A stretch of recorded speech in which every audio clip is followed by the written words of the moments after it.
കുർബാനയുടെയും കാലഘട്ടത്തിന്റെയും യുവജനങ്ങളുടെയും അപ്പസ്തോലനായി അറിയപ്പെടുന്ന വിശുദ്ധ കാർലോ അക്യൂട്ടിസിന്റെ തിരുശേഷിപ്പ് പ്രതിഷ്ഠ കേരളത്തിന്റെ ലിസ്യു എന്നറിയപ്പെടുന്ന പോട്ട ചെറുപുഷ്പം പള്ളിയിൽ ഭക്തി നിറവിൽ നടന്നു. ഇരിങ്ങാലക്കുട രൂപത അധ്യക്ഷൻ മാർ പോളി കണ്ണൂക്കാടൻ പ്രതിഷ്ഠാകർമ്മം നിർവഹിച്ചു. വികാരി ഫാദർ ടോം മാളിയേക്കൽ തിരുശേഷിപ്പ് ഏറ്റുവാങ്ങിയതിനു ശേഷം പ്രത്യേക തിരുക്കർമ്മങ്ങളോടെയായിരുന്നു പ്രതിഷ്ഠ. വിശുദ്ധനായി പ്രഖ്യാപിക്കപ്പെട്ടതിനു ശേഷം വിശുദ്ധ കാർലോയുടെ തിരുശേഷിപ്പ് പ്രതിഷ്ഠിക്കുന്ന ആദ്യത്തെ ഇടവകയാണ് പോട്ട ചെറുപുഷ്പം പള്ളി. എ ക്ലാസ് വിഭാഗത്തിൽ ഉൾപ്പെടുന്ന തിരുശേഷിപ്പാണ് പള്ളിയിൽ വണക്കത്തിനായി പ്രതിഷ്ഠിച്ചിരിക്കുന്നത്. 1000-ലധികം കൊച്ചു കാർലോമാർ അണിനിരുന്ന കാർലോ ഫെസ്റ്റ്, ദൃശ്യാവിഷ്കാരം, വാദ്യമേളങ്ങൾ, വർണ്ണ കാഴ്ചകൾ, നിശ്ചല ദൃശ്യങ്ങൾ ഉൾപ്പെടെ വർണ്ണശബളമായ ഘോഷയാത്രയോടെയാണ് വിശുദ്ധ കാർലോയുടെ തിരുശേഷിപ്പ് ദേവാലയത്തിൽ സ്വീകരിച്ചത്. ഇരിങ്ങാലക്കുട രൂപത അധ്യക്ഷൻ മാർ പോളി കണ്ണൂക്കാടൻ പിതാവിന്റെ കാർമ്മികത്വത്തിൽ കൃതജ്ഞതാ സമൂഹബലി നടത്തി. പോട്ട പ്രദേശത്തെ സംബന്ധിച്ചിടത്തോളം ലോകത്തെമ്പാടും അറിയപ്പെടുന്ന ഒരു പ്രദേശമായിട്ട് മാറിക്കഴിഞ്ഞിട്ടുണ്ട്. അതിന് ആദ്യ കാരണം എന്നുള്ളത് വചനപ്രഘോഷണം ആരംഭിച്ചത് കോട്ടയിൽ നിന്നാണ്. ധാരാളം പേർക്ക് വചനം പങ്കുവയ്ക്കാനും ഈ പോട്ട കേന്ദ്രമായിട്ട് സാധിച്ചിട്ടുണ്ട്. ഇതിൻ്റെ രണ്ടാമത്തൊരു ഘട്ടമാണ് ഇപ്പോൾ സംഭവിച്ചിരിക്കുന്നത്. പോട്ട ഇടവക ദേവാലയം യുവ വിശുദ്ധാത്മാക്കളുടെ സ്വർഗീയ സാന്നിധ്യമുള്ള ഒരു പുണ്യഭൂമിയായിട്ട് മാറിയിരിക്കുകയാണ്.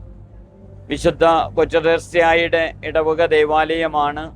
കൊച്ചുത്രേസ്യായുടെ മാധ്യസ്ഥത്താൽ ധാരാളം അനുഗ്രഹങ്ങൾ ഇവിടെ വന്ന് പ്രാർത്ഥിക്കുന്നവർക്ക് ലഭിക്കുന്നുണ്ട്. അതുകൊണ്ടാണ് ഭാരതത്തിലെ ലിസ്യു എന്ന പേരിൽ അറിയപ്പെടുന്നത്.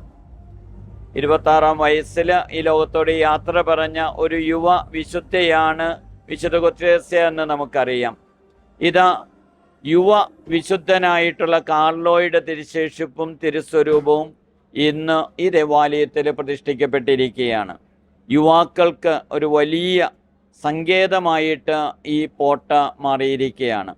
ധാരാളം യുവാക്കളും യുവതികളും വിശുദ്ധ കാർലോയുടെ മാധ്യസ്ഥം അപേക്ഷിക്കാനായിട്ട് വരുമെന്നുള്ളതിൽ യാതൊരു സംശയവുമില്ല. അവരുടെ ജീവിത അന്തസ്സ് തിരഞ്ഞെടുക്കാൻ, അവരുടെ ജീവിത പങ്കാളിയെ കണ്ടെത്തുവാൻ, അവരുടെ ജീവിതത്തിൻ്റെ ഭാവി തിരഞ്ഞെടുക്കുവാനൊക്കെ വിശുദ്ധ കാർലോയുടെ മാധ്യസ്ഥ സഹായം ലഭിക്കുമെന്നുള്ളതിൽ യാതൊരു സംശയവുമില്ല.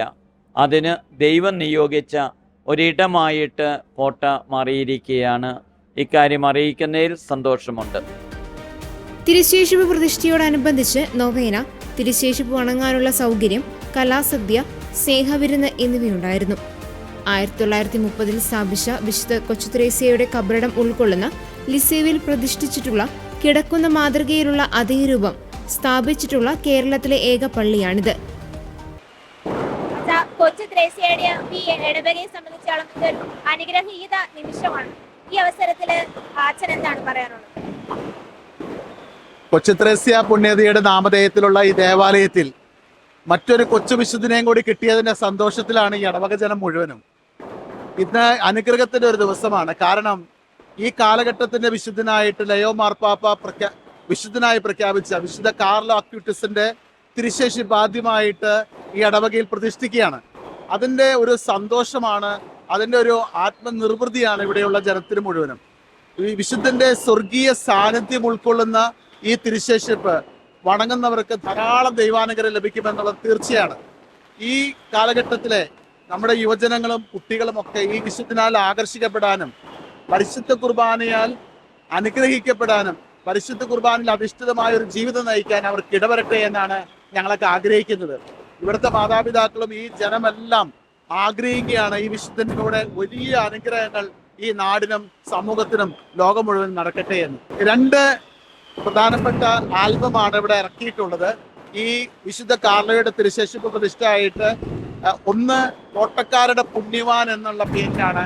അത് സിസ്റ്റർ ടോംസിയാണ് അതിൻ്റെ രചന നടത്തിയിട്ടുള്ളത്. ആൻസൺ ആന്റണിയാണ് അതിൻ്റെ ഈണം നൽകിയിട്ടുള്ളത്.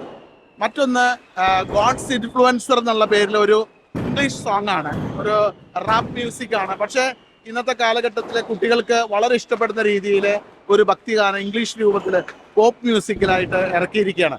അത് ആകാശ് എന്ന് പറഞ്ഞ ചെറുപ്പക്കാരനാണ് അത് ട്യൂൺ ചെയ്തതും അത് അതിൻ്റെ എല്ലാ കാര്യങ്ങളും ചെയ്തിരിക്കുന്നത്. അങ്ങനെ 2 പാട്ടുകൾ ഇന്ന് ഇറക്കിയതിൻ്റെ ഒരു പ്രത്യേകതയും കൂടി ഇന്നത്തെ ദിവസത്തിനുണ്ട്. അത് മാത്രമല്ല, ഇത് വിശുദ്ധനായി പ്രഖ്യാപിച്ചതിന് ശേഷം കേരളത്തില് ആദ്യമായിട്ടാണ് ഒരു ഇടവകയിൽ ഒരു തിരുശേഷിപ്പ് എത്തുന്നത്. ഇതിന്റെ നാൾ വഴികളൊന്ന് പറയാം. ഇതിന് 1.5 വർഷം മുമ്പാണ് ഞങ്ങൾ ഇതിനു വേണ്ടിയിട്ട് പരിശ്രമിച്ചിട്ടുള്ളത്. പല കത്തിടപാടുകൾ നടത്തി അവസാനം ഫ്രാൻസിസ് മാർപ്പാപ്പ ഈ വിശുദ്ധനായിട്ട് ഈ കാർലോ അക്വിറ്റസിനെ പ്രഖ്യാപിക്കാൻ പോകുന്നു എന്ന് അറിഞ്ഞപ്പോൾ ഞങ്ങൾ വളരെ സന്തോഷത്തോടു കൂടി ആ വിശുദ്ധന്റെ തിരുശേഷിപ്പ് കിട്ടാൻ വേണ്ടി ഞങ്ങൾ കഠിനമായിട്ടുള്ള പരിശ്രമം നടത്തി. അഭിയന്യ പോളി പിതാവൊക്കെ അതിന് സഹായിച്ചു, റോമിലുള്ള അച്ഛന്മാർ സഹായിച്ചു. അങ്ങനെ ഞങ്ങൾ ലെറ്റർ വെച്ച് അത് ലെറ്റർ പാസ്സായി തിരുശേഷിപ്പ് തരാമെന്ന് പറഞ്ഞു. പക്ഷെ വിശുദ്ധനായതിനു ശേഷമാണ് നിങ്ങൾക്ക് തിരുശേഷിപ്പ് ലഭിക്കുള്ളൂ എന്ന് പറഞ്ഞു. വാഴ്ത്തപ്പെട്ടവനായിരിക്കുമ്പോൾ തിരുശേഷിപ്പ് പലർക്കും കിട്ടിയതായിട്ട് പറയുന്നുണ്ട്. പക്ഷേ വിശുദ്ധനായ ശേഷം ആദ്യമായിട്ട് തിരുശേഷിപ്പ് നൽകിയത് ഞങ്ങളുടെ ഇടവകയ്ക്കാണ്. അതാണ് ആ ഒരു സന്തോഷം ഞങ്ങൾക്കുണ്ട്. വിശുദ്ധനായതിനു ശേഷം ഞങ്ങളുടെ ഇടവകയിൽ ഈ തിരുശേഷിപ്പ് ഇന്ന് പ്രതിഷ്ഠിക്കുമ്പോൾ ഞങ്ങൾ ചിന്തിക്കുന്ന ഇത്രയേ ഉള്ളൂ, എല്ലാ ആൾക്കാർക്കും വലിയ സന്തോഷമായിട്ട് ഇത് മാറട്ടെ എന്നുള്ളതാണ്. ക്ലാസ് എയിലുള്ള തിരുശേഷിപ്പാണ്. അതിന്റെ ബൂളയൊക്കെ ഉണ്ട്.